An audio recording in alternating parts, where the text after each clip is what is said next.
So, I put it to you that the fact that the society is in need of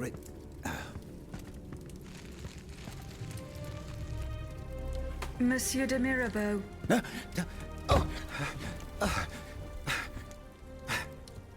The demon can speak?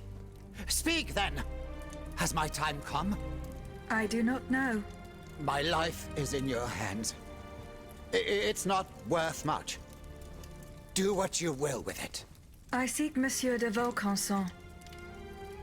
He holds the secret to the tireless automats. And you think you'll find him here, in my quarters? Tell me, who is your master? Aren't you one of Cagliostro's creatures? I serve only the Queen. Ah, the Queen. Well then, that's something else altogether.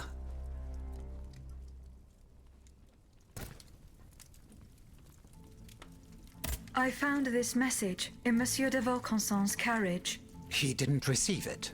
That is most worrying. Eugène and I are old friends. I was hoping he would be able to tell me what the deuce is going on. Of course, I doubt he had a hand in this odious display of force, but he spent years in service to the king and his projects. Projects whose macabre ends we're only now discovering.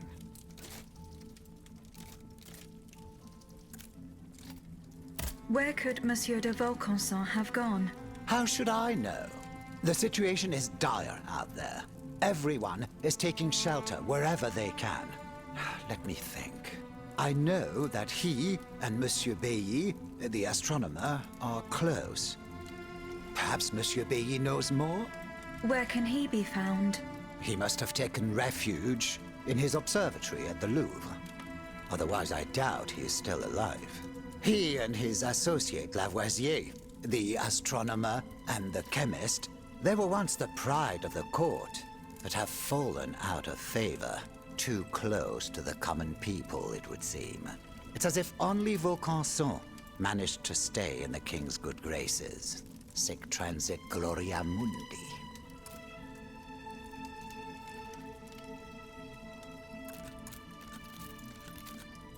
Who is this Cagliostro? You feign ignorance. I do not know. Then you should know that Cagliostro is the king's right-hand man. He claims to be a magician, and he is a self-styled count. A charlatan who is more powerful than a minister. Precisely. I've heard the most troubling rumors about him. He's supposedly the one who enabled the king to breathe life into these killing machines that no key need wind. I admit it sounds highly improbable, and I wouldn't believe a word of it if I didn't have proof standing right before my eyes. Now that I think about it, as you can see, my servants have all abandoned me, and I will soon follow their lead. Those poor people hoped to escape the city while there was still time. À dire vrai, I fear I shall never see them alive again.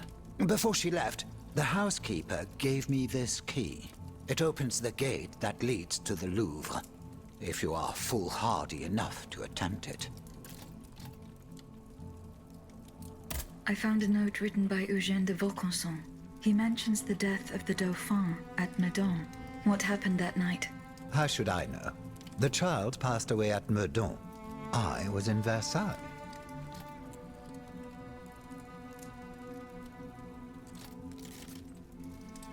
Eugène de Vaucanson told you nothing.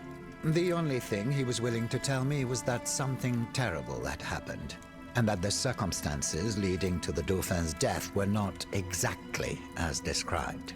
One thing for certain is that he was extremely upset about what happened, so much so that he refused to spend a single day more in the king's service. But he has apparently changed his mind.